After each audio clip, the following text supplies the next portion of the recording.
এ বন্ধু, আল্লাহর নবী বিশ্ব নবী রাহমাতুল লিল আলামিন একদিন সাহাবায়ে কেরামদেরকে লইয়া একটা মজলিসের ভিতর বসে আছে। আমার ভাইরা, আমার বন্ধু, সাহাবায়ে কেরামদেরকে লইয়া আল্লাহর নবী বসে আছেন। এমন সময় আল্লাহর নবী সাহাবায়ে কেরামদেরকে ডেকে ডেকে ডাক দিয়ে বললেন, সাহাবী, এ সাহাবী, একজন বৃদ্ধ লোক ছিলেন। একটা জামানায় একটা বৃদ্ধ লোক ছিলেন, যার জিন্দগিতে কোনো আমল ছিল না, তার জিন্দগিতে কোনো নেক আমল করে নাই, তার জিন্দগিতে আল্লাহর কোনো পরীক্ষার ভিতর সে পাস করে নাই। আমার বাইনা, আমার বন্ধু, আবু দাউদ কিতাবের আবু দাউদের বর্ণনার ভিতর আল্লাহর নবী এই ঘটনা উল্লেখ করেছেন। এ বন্ধু, ওই বৃদ্ধ লোকটার ঘটনাটা সাহাবায়ে কেরামদেরকে আল্লাহর নবী বিশ্ব নবী রাহমাতুল লিল আলামিন জানাইতেছেন। এমন সময় ওই বৃদ্ধর কথা বলতেছেন, এ সাহাবী, ওই বৃদ্ধটা একদিন তার সন্তানদেরকে ডেকে ডেকে ডাক দিয়া বললেন, সন্তানেরা, এ সন্তান, তোমরা আমার কাছে আসো, তোমাদেরকে একটা ওসিয়ত করতে চাই। এ বন্ধু, আস্তে কইরা সন্তানগুলা যখন বাবার কাছে চলে আসছে, এমন সময় বাবা ডেকে ডেকে ডাক দিয়া বললেন, সন্তান, এ সন্তান, তোমরা তো জানো আমার হায়াতের জিন্দগিতে কখনো আল্লাহর ইবাদত করি নাই। এ বন্ধু, এইভাবে যখন তার সন্তানগুলাকে এই কথাগুলো বলতেছে, সন্তানগুলা ডাক দিয়ে বললেন, বাবা, কোন কারণে তুমি আমাদেরকে এই কথাগুলো বলতেছো? কেন তুমি আমাদেরকে এই কথাগুলি বলতেছো? আমরা তার কারণ জানতে চাই। এমন সময় তাকাইয়া দেখে বাবার চোখ দিয়া একেবারে অজস্র জ্বরে চোখের পানি পড়তেছে। আর সন্তানগুলোকে ডেকে ডেকে ডাক দিয়ে বললে, সন্তান, আমি হায়াতের জিন্দগিতে এমন কোনো আমল করি নাই যেই আমলের কারণে আমি আল্লাহর জান্নাতে প্রবেশ করব। আমার ভাইরা, আমার বন্ধু, এই কথা বলার সাথে সাথে সন্তানগুলা ডাক দিয়া বললেন, বাবা, তাহলে কি এমন করব যেই কারণে আপনি আল্লাহর কাছে প্রিয় হইয়া যাইতে পারেন? এইভাবে সন্তানটা বলতেছে। যখন সন্তান এইভাবে বলতেছে, কি এমন কাজ করব যেই কারণে আপনাকে আল্লাহ রব্বুল আলামিন আপনার আল্লাহর প্রিয় বান্দা হয়ে যাইতে পারেন, এমন সময় বাবা ডাক দিয়ে বলে, একেবারে সংক্ষেপ করে দিচ্ছি, অনেক লম্বা ঘটনা, সর্বোচ্চ 3 থেকে 4 মিনিটের ভিতর আমরা আলোচনা ইনশাআল্লাহ শেষ করে দিব। আমার ভাইরা, আমার বন্ধুগণ, বৃদ্ধ লোকটা ডেকে ডেকে ডাক দিয়া বললেন, সন্তান, আমি যখন মারা যাব, আমার লাশটাকে তুমি ওই যে কবরস্থানে শুয়াইবা না, আমার লাশটাকে তোমরা একেবারে চিতার আগুনে জ্বালাইয়া দিবা। মন্দিরে সদা বাজিত ঘণ্টা, ছিল না আজান ধ্বনি,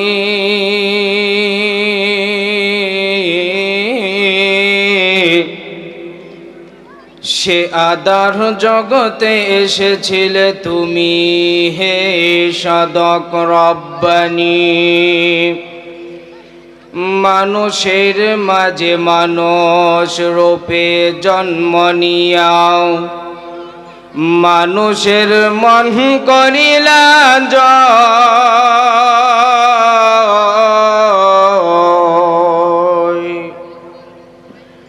ওরে মানুষের মাঝে মানুষ রূপে জন্ম নিয়াও, মানুষের মন করিলা জয়।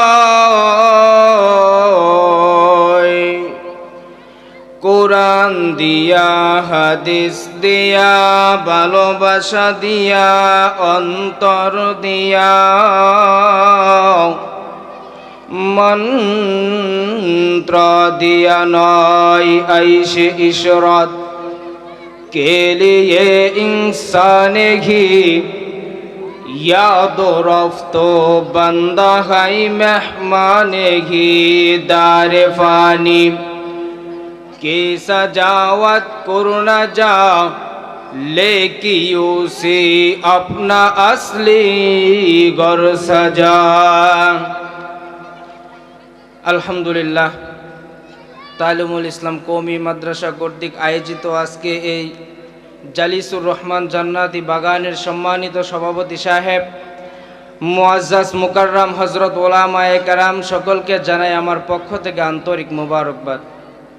আমরা সর্বপ্রথম ওই মালিকের দরবারে শুকরিয়া আদায় করি যে মহান মালিক আমাদেরকে আজকে এই জালিসুর রহমান জান্নাতি বাগানে আসার এবং বসার তৌফিক দান করেছেন। ওই মহান মালিকের দরবারে সকলে একবার মন থেকে, মনের গহীন থেকে শুকরিয়া আদায় করি আলহামদুলিল্লাহ। মুহতারাম হাজিরিন, সময় সংক্ষিপ্ত, আমি আপনাদের সামনে পবিত্র কালাম, ওই পবিত্র কালামে সূরা মুলক 29 নম্বর পারার 1 নম্বর পৃষ্ঠার 2 নম্বর লাইনের 2 নম্বর আয়াতে কারিমা তেলাওয়াত করেছি।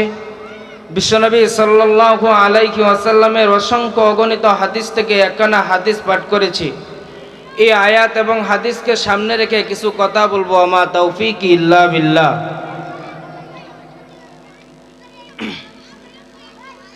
মুহতারাম হাজিরিন, আল্লাহ পাক রব্বুল আলামিন আজকে এই 2 নং সিএমবি এলাকার মানুষ সহ গোটা পৃথিবীর সকল মানুষকে আজকে আমার তালাওয়াতকৃত আয়াতের ভিতর এমন একটা মেসেজ দিয়েছেন, যেই মেসেজটা যদি কোনো একটা মানুষ মেনে নেয়, যদি কোনো একটা বান্দা যদি ওই মেসেজটা মানে, আল্লাহ রব্বুল আলামিন বলেন তার জন্য এটাই কামিয়াব হয়ে যায়। মেসেজটা কি? মালিক এই আয়াতের ভিতর কি বলেছেন? মালিক বলেন, আল্লাযী খলাকাল মাউতা ওয়াল হায়াতা লিয়াবলুয়াকুম আইয়ুকুম আহসানু আমালা। এ 2 নং সিএমবি এলাকার মানুষ, এ মাওনা এলাকার মানুষ, এ শ্রীপুর এলাকার মানুষ, এ গাজীপুর এলাকার মানুষ, তোমাদের কোনো একটা মানুষ যদি, আল্লাহ বলেন গোটা পৃথিবীর সকল মানুষকে বলেছেন, আমি তোমাদেরকে দুনিয়ার জমিনে মৃত্যু এবং জীবন দিয়া পাঠাইছি একমাত্র আমি তোমাদেরকে পরীক্ষা করার জন্য। কেন আমাদেরকে পাঠাইছেন? একমাত্র পরীক্ষা করার জন্য। আমার ভাইরা, আমার বন্ধুগণ, কোন দিকে নজর নাই,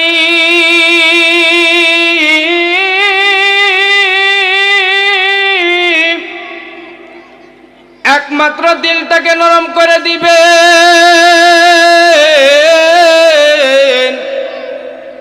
হেদায়েতের নিয়তি আলোচনায় বসবে।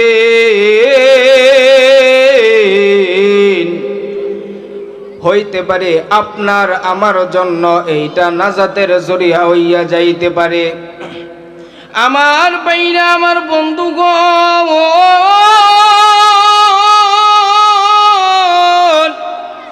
এখানে এমন কোন মানুষ আছেননি বুকের ভিতর হাত দিয়ে বলতে পারেন, হুজুর আমি এই মাহফিলে আসার পরে এই মাহফিল থেকে আমি বাসা পর্যন্ত যাইতে পারবো, এই গ্যারান্টি দেওয়ার মতো এমন কোনো মানুষ এই মাহফিলের ভিতর আসেননি? না রে বাবা, না, এই গ্যারান্টি দেওয়ার মতো এমন কোনো মানুষ এই মাহফিলের ভিতর নাই। আরে বাবা, আপনি কি গ্যারান্টি দিবেন? আল্লাহর নবী, বিশ্ব নবী রাহমাতুল লিল আলামিন একদিন সাহাবায়ে কেরামদেরকে লইয়া একটা মজলিসের ভিতর বসে আছেন। এমন সময় আল্লাহর নবী সাহাবায়ে কেরামদেরকে ডেকে ডেকে ডাক দিয়া বললেন, সাহাবে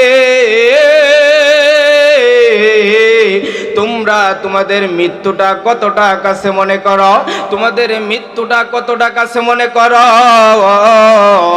এ বন্ধু, তখন ওই মজলিস থাইকা একজন সাহাবী দাঁড়াইয়া আল্লাহর নবীকে ডেকে ডেকে ডাক দিয়া বললেন, নবী গো, আমরা আমাদের মৃত্যুটা এতটা কাছে মনে করি, আমার মৃত্যুটা আমি এতটা কাছে মনে করি, আমি বাসা থেকে রওনা হইয়া গেলাম, আপনি নবীর কাছে মসজিদে নববীতে আসব, ওই মসজিদে নববীতে আমি আসতে পারবো কিনা এই গ্যারান্টি আমি সাহাবীর ভিতরে নাই। এ বন্ধু, আরেকজন সাহাবী দাঁড়াইয়া বলেন, ওগো আল্লাহর পয়গম্বর, আমি বাসা থেকে নয়, আমি 2 রাকাত নামাজ আদায় করতে শুরু করব, ওই নামাজটা আমি শেষ করতে পারবো কিনা এই গ্যারান্টি আমি সাহাবীর ভিতর নাই। এ বন্ধু, আরেকজন দাঁড়াইয়া বলেন, এ নবী গো, এ আল্লাহর পয়গম্বর, আমি আপনার নামাজ পড়ব না, আমি আপনাকে সালাম দিতে শুরু করব। এ নবী, আমি সালাম দিয়া শেষ করতে পারবো কিনা এই গ্যারান্টি আমি সাহাবীর ভিতরে নাই। আল্লাহর নবী ডাক দিয়া বললেন, এ সাহাবীরা, শুনো শুনো শুনো, তোমরা বলেছো বাসা থেকে মসজিদে নববীতে আসতে পারবা কিনা এই গ্যারান্টি তোমাদের ভিতর নাই। তোমরা বলেছো নামাজ শেষ করতে পারবা কিনা এই গ্যারান্টি তোমাদের ভিতর নাই। তোমরা বলেছো সালাম দিয়া শেষ করতে পারবা কিনা এই গ্যারান্টি তোমাদের ভিতর নাই। কিন্তু আমি নবীর কাছে শুইনা লও, আল্লাহ তোমাদের মৃত্যুটা এতটা কাছে রাখছেন, এতটা কাছে রাখছে। এ বন্ধু, চক্ষুটা বন্ধ করবে, ওই চক্ষুটার পলকটা মারার সাথে সাথে তোমার মৃত্যু হইয়া যাইব। আল্লাহর নবী ডাক দিয়া বললেন, সাহাবী, তুমি চক্ষু বন্ধ করেছ, ওই চক্ষুটা খুলতে পারবা কিনা এই গ্যারান্টি আল্লাহ রব্বুল আলামিন দেয় নাই। এখন বুঝে থাকলে বলেন, আমাদের মৃত্যুর কোনো গ্যারান্টি আছে? আল্লাহ পাক রব্বুল আলামিন আরেক আয়াতের ভিতর বলেন, কুল্লু নাফসিন যায়িকাতুল মাউত। এ বন্ধু, প্রত্যেকটা প্রাণীর মৃত্যুর স্বাদ গ্রহণ করতে হবে। আল্লাহ আমার তেলাওয়াতকৃত আয়াতের ভিতর বলেন, তোমাদেরকে মৃত্যু এবং জীবন দিয়া পাঠাইছি একটা কারণেই, তোমাদেরকে পরীক্ষা করার জন্য। কি করার জন্য? আল্লাহ আমাদেরকে পাঠাইছেন পরীক্ষা করার জন্য। আল্লাহ কি দিয়া পরীক্ষা করবেন? আল্লাহ অন্য আয়াতের ভিতর বলেন, وَلَنَبْلُوَنَّكُمْ بِشَيْءٍ مِّنَ الْخَوْفِ وَالْجُوعِ وَنَقْصٍ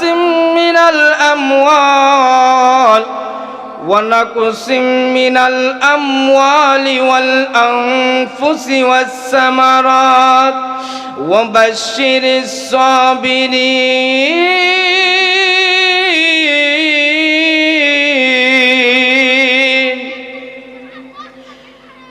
আল্লাহ পাক রব্বুল আলামিন বলেন, তোমাদেরকে আমি পরীক্ষা করব ভয় দিয়ে, তোমাদেরকে পরীক্ষা করব সন্তান দিয়ে, তোমাদেরকে পরীক্ষা করব ধন সম্পদ দিয়ে। পরীক্ষার পরে তুমি পাস করো না ফেল করো, এটার রেজাল্টও আমি বাহির করব। কি বাহির করবেন? আল্লাহ পাক রব্বুল আলামিন রেজাল্ট বাহির করবেন। রেজাল্টটা আমাদেরকে দিবে কই? কোন জায়গায় দিবে? দুনিয়াতে দিবে না।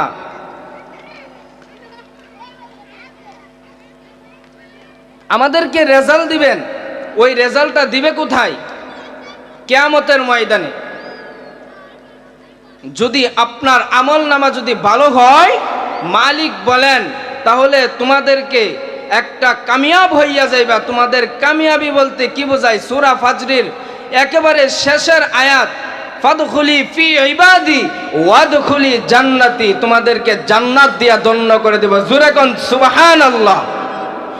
আর যদি তোমাদের রেজাল্ট আমল নামা যদি ভালো না হয়, তাহলে তোমাদের একটা জায়গা, সেই জায়গার নাম হচ্ছে জাহান্নাম। আমরা কি জান্নাতে যাইতে চাই না জাহান্নামে যাইতে চাই? তো আওয়াজ করে বলেন, জান্নাতে না জাহান্নামে? যদি জান্নাতে যাইতে চাই, আর যদি আল্লাহ পাক রব্বুল আলামিন আমাদেরকে জাহান্নামী বলে ডাক দেয়, তাহলে আমাদের অবস্থা কি হবে? আমার ভাইরা, আমার বন্ধুগণ, এ বন্ধু, আল্লাহ নবী, বিশ্ব নবী রাহমাতুল লিল আলামিন একদিন সাহাবায়ে কেরামদেরকে লইয়া একটা মজলিসের ভিতর বসে আছে। আমার ভাইরা, আমার বন্ধু, সাহাবায়ে কেরামদেরকে লইয়া আল্লাহর নবী বসে আছেন। এমন সময় আল্লাহর নবী সাহাবায়ে কেরামদেরকে ডেকে ডেকে ডাক দিয়ে বললেন, সাহাবী, এ সাহাবী, একজন বৃদ্ধ লোক ছিলেন। একটা জামানায় একটা বৃদ্ধ লোক ছিলেন, যার জিন্দগিতে কোনো আমল ছিল না, তার জিন্দগিতে কোনো নেক আমল করে নাই, তার জিন্দগিতে আল্লাহর কোনো পরীক্ষার ভিতর সে পাস করে নাই। আমার বাইনা, আমার বন্ধু,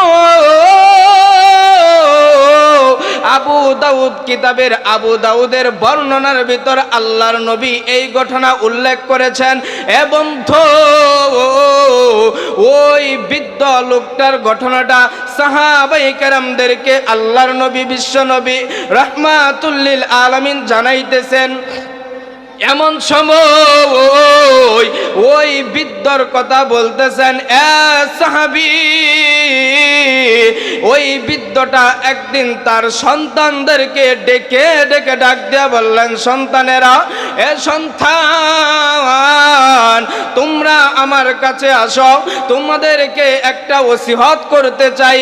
এ বন্ধু, আস্তে কইরা সন্তানগুলা যখন বাবার কাছে চলে আসছে, এমন সময় বাবা ডেকে ডেকে ডাক দিয়া বললেন, সন্তান, এ সন্তান, তোমরা তো জানো আমার হায়াতের জিন্দগিতে কখনো আল্লাহর ইবাদত করি নাই। এ বন্ধু, এইভাবে যখন তার সন্তানগুলাকে এই কথাগুলো বলতেছে, সন্তানগুলা ডাক দিয়ে বললেন, বাবা, কোন কারণে তুমি আমাদেরকে এই কথাগুলো বলতেছো? কেন তুমি আমাদেরকে এই কথাগুলি বলতেছো? আমরা তার কারণ জানতে চাই। এমন সময় তাকাইয়া দেখে বাবার চোখ দিয়া একেবারে অজস্র জ্বরে চোখের পানি পড়তেছে। আর সন্তানগুলোকে ডেকে ডেকে ডাক দিয়ে বললে, সন্তান, আমি হায়াতের জিন্দগিতে এমন কোনো আমল করি নাই যেই আমলের কারণে আমি আল্লাহর জান্নাতে প্রবেশ করব। আমার ভাইরা, আমার বন্ধু, এই কথা বলার সাথে সাথে সন্তানগুলা ডাক দিয়া বললেন, বাবা, তাহলে কি এমন করব যেই কারণে আপনি আল্লাহর কাছে প্রিয় হইয়া যাইতে পারেন? এইভাবে সন্তানটা বলতেছে। যখন সন্তান এইভাবে বলতেছে, কি এমন কাজ করব যেই কারণে আপনাকে আল্লাহ রব্বুল আলামিন আপনার আল্লাহর প্রিয় বান্দা হয়ে যাইতে পারেন, এমন সময় বাবা ডাক দিয়ে বলে, একেবারে সংক্ষেপ করে দিচ্ছি, অনেক লম্বা ঘটনা, সর্বোচ্চ 3 থেকে 4 মিনিটের ভিতর আমরা আলোচনা ইনশাআল্লাহ শেষ করে দিব। আমার ভাইরা, আমার বন্ধুগণ, বৃদ্ধ লোকটা ডেকে ডেকে ডাক দিয়া বললেন, সন্তান, আমি যখন মারা যাব, আমার লাশটাকে তুমি ওই যে কবরস্থানে শুয়াইবা না, আমার লাশটাকে তোমরা একেবারে চিতার আগুনে জ্বালাইয়া দিবা। আমার লাশটাকে চিতার আগুনে জ্বালাই দিবা বলতেছে। যখন চিতার আগুনে জ্বালাইয়া দিবার বলছে, তখন সন্তানগুলা ডাক দিয়ে বলতেছে, না, আমরা তো মুসলমান, আমাদের সকল মানুষে জানে আমরা মুসলমান, তাহলে কেমন করে আমরা চিতার আগুনে জ্বালাইয়া দিব?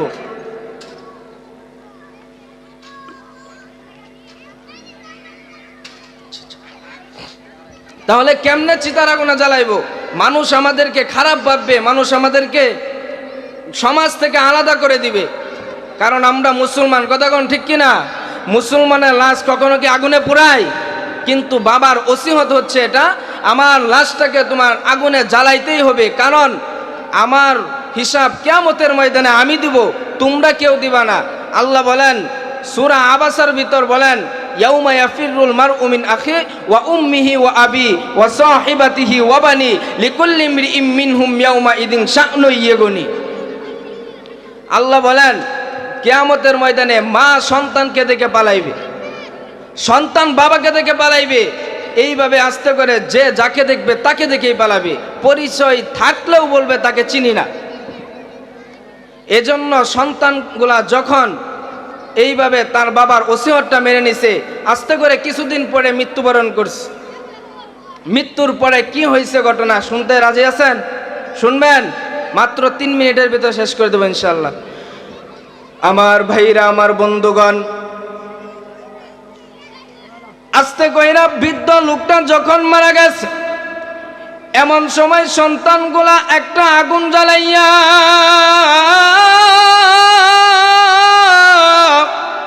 ওই আগুনের ভিতর যখন বাবার লাশটাকে রাইখা দিছে, এবং শুধু লাশটাকে এই আগুনে চিতার ভিতর জ্বালাইয়াই ক্ষান্ত করেন নাই, বাবা সন্তানগুলাকে বইলা গেছিল ওই যে লাশের ছাইগুলা একেবারে 2 ভাগ করার জন্য। আমার বাইরা, আমার বন্ধুগণ, ওই লাশের ছাইগুলাকে 2 ভাগ কইরা 1 ভাগ ছাই ওই যে আল্লাহ পাক রব্বুল আলামিনের বাতাসের সামনে যখন ছাইরা দিতে বলেছে, আর 1 ভাগ ছাই বলেছেন ওই যে নদীর স্রোতের ভিতর একেবারে ফেলে দেওয়ার জন্য। আমার ভাইরা, আমার বন্ধু, বাবার ওসিয়ত অনুযায়ী যখন এই 2টা কাজ কইরা দিছে, আল্লাহ পাক রব্বুল আলামিন এই ছাইগুলাকে আবার একত্র করার ক্ষমতা আছেনি না নাই? এ বন্ধু আছেনি না নাই? এ বন্ধু, আল্লাহ রব্বুল আলামিন ওই ছাইগুলাকে একত্র কইরা আবার মানুষের রূপে ওকে সাজাইয়া আল্লাহ পাক রব্বুল আলামিন ডাক দিয়া বললেন, বান্দা তুমি কোন কারণে এই নাটকটা সাজাইলাও? কেন তুমি এইভাবে এমন একটা ঘটনা ঘটাইলাও? ওই বান্দা আল্লাহ রব্বুল আলামিনকে ডাক দিয়া বললেন, আল্লাহ, এই যে আমি তোমার জাহান্নামের আগুনকে ভয় পাই, তোমার জাহান্নামের আগুন আমি ভয় পাই, কেমন কইরা তুমি জাহান্নামের আগুনে আমি যাব? এ বন্ধু, এইভাবে যখন বলেছেন, আল্লাহ পাক রব্বুল আলামিন ওই যে ফেরেশতা গুলাকে ডাক দিয়া বললেন, দেখ এ ফেরেশতা, আমার জাহান্নামের ভয়ে কোন একটা ঘটনা ঘটাইছে, এ ফেরেশতা তোরা সাক্ষী থাক, এই বান্দাটাকে আমি একেবারে জান্নাতের উচ্চ মাকাম দান করে দিলাম। আল্লাহ আমাদেরকে এই কয়েকটা কথার উপর আমল করা তৌফিক দান করুক। ওয়া আখির দাওয়ানা আলহামদুলিল্লাহি রাব্বিল আলামিন। আসসালামু আলাইকুম ওয়া রাহমাতুল্লাহি ওয়া বারাকাতুহু।